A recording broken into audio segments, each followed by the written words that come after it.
nokubi osekumehlele nani but ikhona inquma seyithathile ezingakahle kulamazwe asemelika, right? So ke engifuna ukukuthinta kokugcina ke mntaba yilokhu kukaMsholozi. Omsholozi mfowethu mina bangifanele nje nomntwana badayisa nje ngathi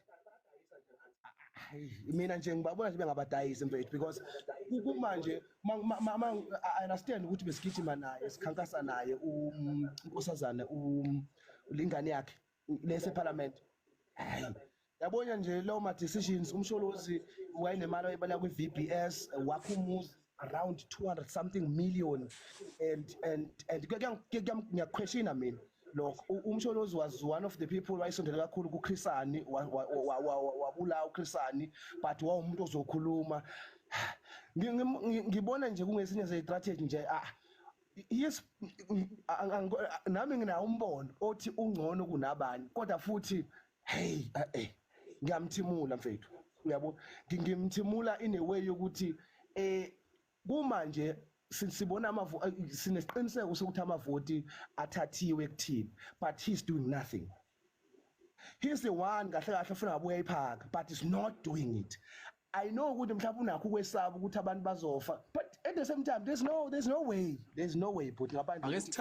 sithathe mfowethu Khumalo mhlawumbe ngizofaka uGeneral. So khona into eshiwo uDombile la kuma comments athi uma kungena wena njengopresident ngisho kuthiwa awuthanda abantu bahola u350 but ufike lentweni enjalo and kusuke ngekho okuningi kangako ongakwenza ukushintsha because upresident akanawo amandla okuqala lokho noma akanawo amandla amaningi okwenza izinto ngendlela azifisa ngayo but ake sibuke igxathu lokuzama ukuthi kwakhiwe iBRICS noma ukujoyina iBRICS mase afike asuggest ukuthi asibe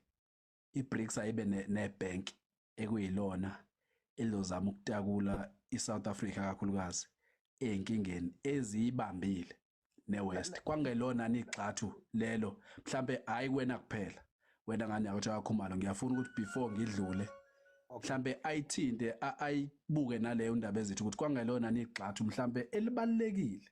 elingathathwa umuntu osesihlalweni sepresident ukuthi azame ukusikhulula kakhulu kulento yokucindezelwa ngemali. Okay ake ngithinte kanje bhuti ake ngithinte kanje ngithi mina we don't need strategies.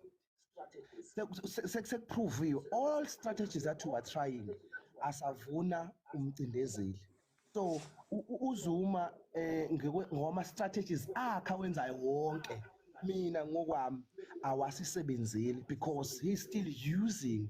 the one in the system eyi1. Isolution ekhona njengomuntu opowerful ukuthi athathizwe ngendluzula njengoba lathathwa izwe ngendluzula. Ayikho asikho strategy asasenziwa abamhlophe esihlukile ngaphandle kokubulala abantu sathatha bathatha umhlaba. So if you keep trying njengoba ngaje ngisho bhuti uthe wena enkulumeni yakho uChrisani was the best candidate for us as African ngesikhathi between Mandela naye but washona phansi. So uZuma was there. So uyazi yonke into mina ngokwami ngicabanga ukuthi intelligence asayidingi ubuhlakanipha sabudingi sidinga ama actions njengamanje. So uqede nje bhuti iphuzu lokugcina mhlawumbe as we have African movement I wish ukuthi as siyikhuluma lezi because izinto zosifaka engcindezeni mfethu siyondle emakhaya and yithina sodwa isisebenzayo. I wish ukuthi ngakhona into ekuthiwa isizama ukuvula iaccount something sikwazi besiqalela sibeke imali sikwazi ukuthi sibe nayo ibasic yento la khona sazi ukuthi if uthishele mbeba nenkinga we can try isilekelela singalela khona as we still trying to mobilize abantu but kube kukhona sikubeka etafuleni because we'll never know anytime soon izinto zingenzeka. Ngiyabonga. Self determination ukhuluma ngePan Africanism ukhuluma ke manje ngeAfrica Unite Movement ubungayishongo ngegama iyona into esiyenzayo ke le ukuzama ukwazi ukuzimela because siyaqonda ukuthi akuyena uMsholozi akuyena uRamaphosa akuyena uCyril Cyril uRamaphosa kusayindeyo akuyena uMbeki oyosikhipha ithina kuphela ama-Africans ayosikhipha engcindezelweni. But ke before ngifaka uGeneral indaba ezithi kwangelona nigxathu lokuzama ukulekelela umuntu omnyama ukushintsha kakhulu uma ubuka ibalance of forces ukususa amandla okukhontrolwa kwemali sihambe siye east noma siyohlangana namazwe ase-east ukuthi kube iwona asikhiphayo ezikweletini leze kuyizona ezisibambile na iloko kuphela ngifuna nje ukuphendula mase ngidlule general mhlambe athi ukuthinta umjakajaka Ndabezitha sowulele hawu faka impi base uyalala uyishiye kanjalo angazi kundabezitha noma ugcine evalwe yimina kodwa akuveli nje ukuthi la ngimvalile kulungile mhlawumbe uzokuthinta lokho uma mhlawumbe sebuyi Ngiyazwakala ngiyakuzwa Nkosi yami ngithi mne wethu okwanqamalala wenza umsebenzi oncomekayo akulona akhona kodwa even nasifo lesi sengculaza wangena siphephethelekile kodwa ekuphatheni kwakhe kwehla kodwa ke mina sengikhuluma ngokuba corrupt kodwa ke ngoba asobuye sixoxa ke sihlale kulesi sihloko engisitholile sengikhuluma ngecorruption mina ukuthi ngecorruption uhluke ngani kuMbeki ngecorruption uhluke ngani kuMandela ecorruption uhluke ngani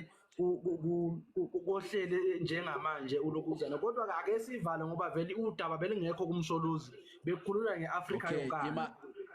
Okay ungakayivali imandaba ezithi ngiyayithanda icorruption ndaba ezitha sifundisiwe ukuthi siyibuke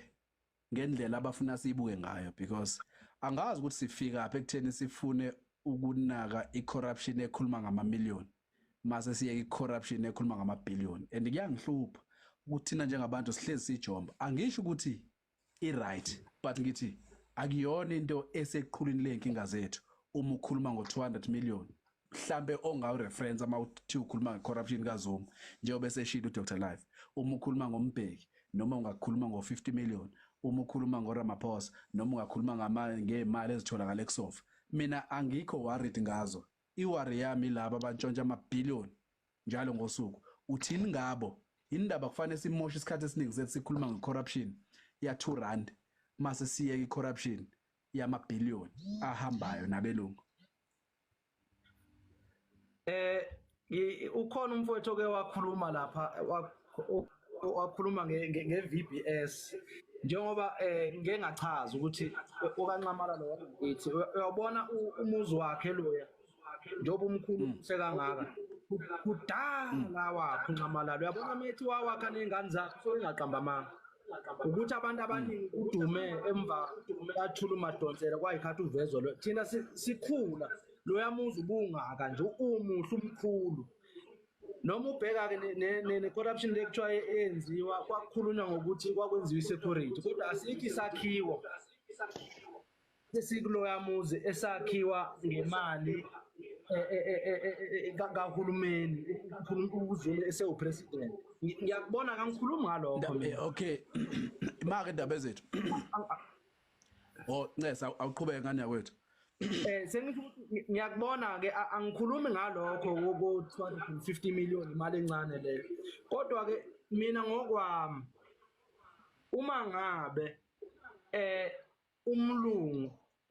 entshontsha amabhiliyoni entshontshela mina nawe njengoba thina singabantu abamnyama liba khona ithemba ukuthi ngelinye ilanga mhla kwaphatho yedwa wethu siyobusa nathi siyozizwa singabantu abaphilayo kodwa manje inkinga enginayo ukuthi baphathile abantu abamnyama naye unqamalala ube yingxenye yabantu abanjani abasiphathile ngokwami mina ngimbona engahlukile kunabanye omongameli ngokwami yebo zikhona izinto ezinhle azenzile njengoba ubala nje iBRICS namade ngibala nje amaphilisi lawo engculaza abantu bebhubha hayi ukuthi konke kodwa mina ngikuphikisayo nengakubona ukuthi aside lana njengomuntu oyingilozo ophathe kahle kwabusa nohlukunyezwa yilokho okungangicaceli kahle kodwa njengoba ngichaza ukuthi isihloko besikhuluma la besingekho ngonqamalala imina nje bengibuza besikhuluma ngokuthi izwe libuya kanjani awonanga wena indaba ezethu ukuthi mina ngiyangithanda ukudlula njengoba sengishilo uma usuyithintile ngwamhlamba kuwena kuphela khona omunye othulayo ngalesikhathi sikhuluma lento erezile utho ukuthi nawe yasizakala sengizodlula mhlawumbe singabe ne-dialogue akekho umuntu othi umsholozi uyingelosi but siyayisithi uyena ongcono kunabanye president because khona obhalile lawathi uelectiwe yena laba abanye baselectwa and then kwase kuba khona izinto mina phezulu kwako konke okunye ayengakwenza njengopresident akukho okuhlula lokhu kokuthi afune ukushintsha ama-funders ukuthi sibe nabantu esithembele kubona abazoba umgogodlo womnotho wezwe because iqala lapho iyona nto eyayizosiphunyulisa leyo lokho kuphela akusho ukuthi ngithi-ke manje useyingelosi-ke ekufanele kube uyena oshayelwa izandla but kufunakala uzibuze engqondweni yakho ukuthi yini eyenza ukuthi uma sikhuluma nge-corruption noma ngento esibona ngazo ukuthi sihlehlisile njenge-country uyeke ukuthi ngo-2007 ke kwamanipulathwa irand amabhenki leyo nto yasintshontshela imali esingakwazi nokuyibala kwaqeda kwangakhulunywa ngayo mase ufune sikhulume nge-corruption yo-president yabo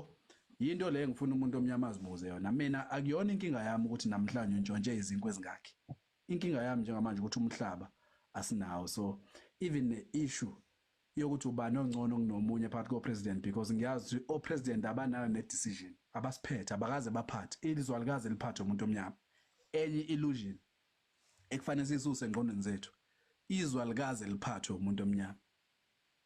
ingqulathi illusion into ye-democracy selokulaphathwa selokulaba sesandleni somcindezeli kusuka ngesikhathi liwele ezandleni zabo kuphela asiyikhiphe le and uma sikhuluma si-avoid ukukhuluma ngezinto eziphedi into ezinganamsebenzi engingezibuyisela utho ngisho kuthiwa namhlanje bayahlangana bonke o-president esithi ba-corrupt ngisho ngathiwa bayahlangana namhlanje bathi siyayikhokha yonke imali esesiyintshontshela i-country angeke ilingane nakancane nengqondo yethu iyantshontshwa belungu ngokusi-miseducate angeke ilingane kancane nabantu bethu ababulawa bebulawa belungu ngenxa yokusiphuca ama-resources ethu angeke ilingane nakancane nomhlaba ongekho ezandleni zethu so ipolitiki akuyona into ezosolve iy'nkinga zomuntu omnyama eSouth Africa nase-Afrika iyonke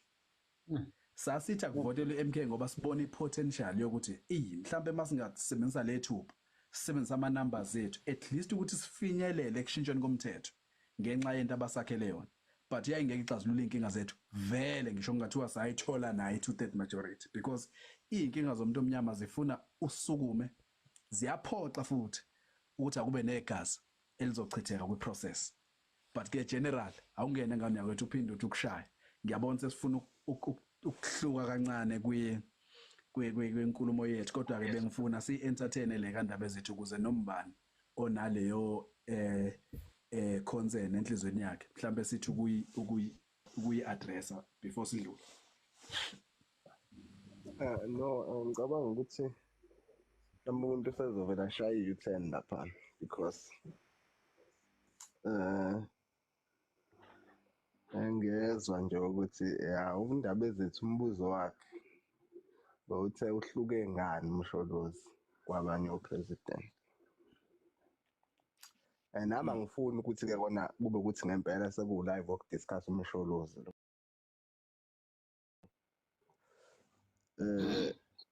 but impendulo uyitholile lapha ngicabanga ukuthi be-clean yampendulo usisho ukuthi iyamvezela yini ukuhluka kwamsholozi noma cha into edala ukuthi ngithi le yampendulo be-clean le oyikhiphile mfowashelembe ukuthi beyingenawo ama-event ukuthi wenza ukuthi ngesikhathi esithize wenza ukuthi ngesikhathi esithize because ama-event akanjalo izinto ezisuke zingenziwa nayinomba mengabe umuntu ethi wavimba i-swine flu uzothi omunye but iyafikela kuyena even if iyafikela kuRamaphosa wayengayivimba yabo so impendulo yakhe ibingenawo ama-event akanjalo ikhulume nje ngaye as a candidate so ingako mina bengithi ngifisa ukuthola kuqala kundaba ezethu asiselapho ukuthi uyawuthola yini umuntu into ehlukanisa lo wababa wakaZuma kunalabo abanye obaba lo wakaRamaphosa nowakaMbeki nowakaMandela before umuntu aqhubeke yabo yeah baba Cha, ngiyayithola mne wethu. Futhi kuyiqiniso lokho enikushoyo. Nami ngiyakwazi. Kuyiqiniso. Kodwa nje mina bengikubuza ilokho kuba corrupt kwabo ukuthi because amazwe ase-Afrika ngeke sifanele silikhulume iqiniso phezu kokuba ikhona isystem esetshenziswa abelungu ukucontrola, but le system i-operator ngoba vele abaholi bethu ba-corrupt. Alright, ngiyabonga Ndabezitha. Which means anyone ongene wahlala wa-accepta that system naye corrupt himself. Kodwa ngokwami kodwa ngisho ngokwami mina ngisho ukuthi unjalo indlela nami engibona ngayo ukuthi ngiyakubona lokho ukuthi wenzeni umgwaqo ma-RDP ngiyakubona lokho into encane leyo. Izwe iAfrika yonkana ilanjiswe abantu abamnyama aba-corrupt abavuma ukuthi operate le system yabelungu because ba-corrupt ngokwami ngendlela engiyiqonda ngayo mina lena. Alright Ndabezitha, ngiyabonga i-comment yakho kuloko ukuthi ukutholile ukuhluka kwakhe kule yampendulo ebeyithinta umvakashi lembe. Bengifisa impela ukuthi leyo sidlule kuyona ngoba kahle kahle mhlambe lo live asubambile ngoba sihlala thina ke unfortunately vele sesikusebenza balazweni. But ke Ndabezitha kulona iqiniso ukuthi iAfrika ilanjiswa ukuba corrupt kwama leaders. Ukulanjiswa kweAfrika kwamabomu ngifuna ukukwenzela i-example. IDubai uma ungawubukela i-documentary kuthiwa Gold Mafia uzoyifica ku-YouTube. I-president yaseDubai oyase-United Arab Emirates angibeke kanjalo. Corrupt ngendlela eyisimanga when it comes to ukuthengwa kwegolide. But lokho kuba corrupt kwabo kunothisa yona i-United Arab Emirates. Bathenga igolide endaweni ezingenawo ama-license okulidayisa.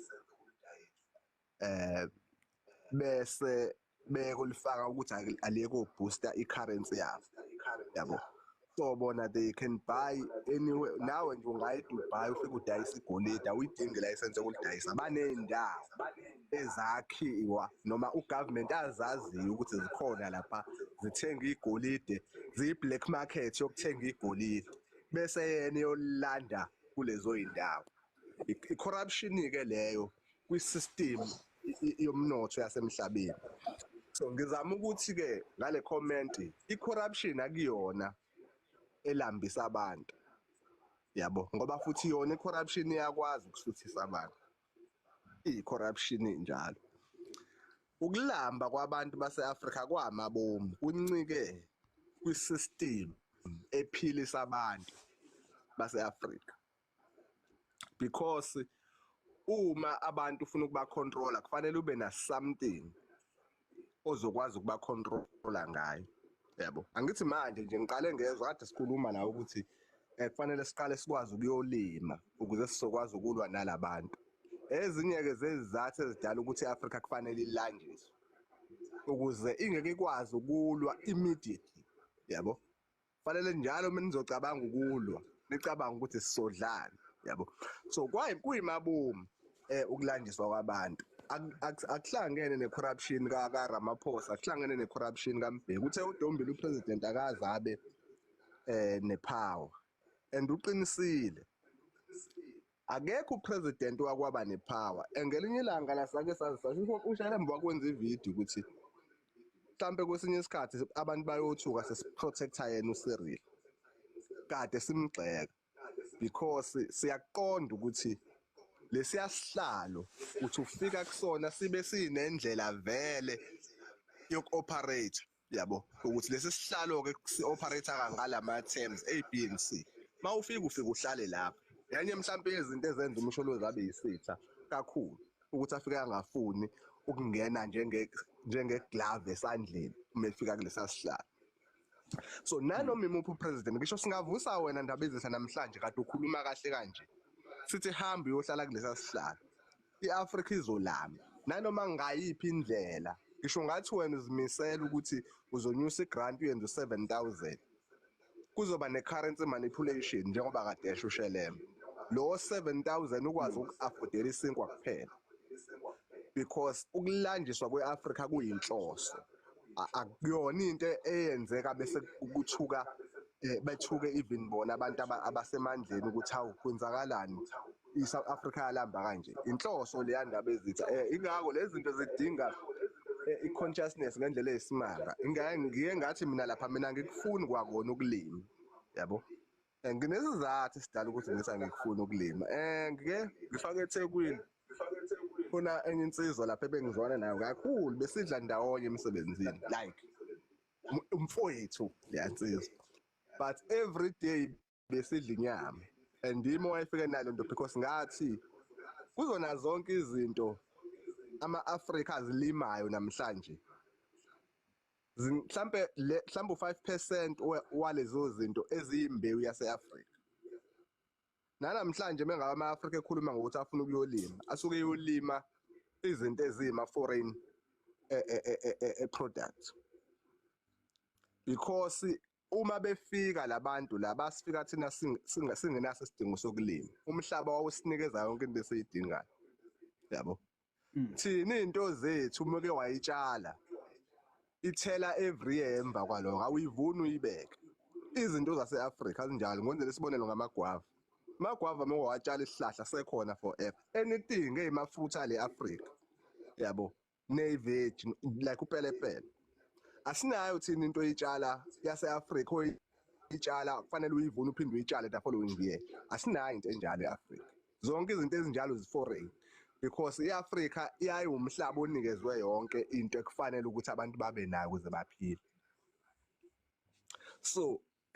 ezinye-ke zezinto lezo-ke but seziye ekutheni-ke mhlawumbe udiga deep ngoba uwena mina ngiyaye ngithi abantu kumele bafunde ukudoba nokuzingela because izona zinto uNkulunkulu ayebanike zona ukuthi engingazibekanga emhlabathini nizozikhipha emanzini yabo bese niphuza lawo manzi kuphela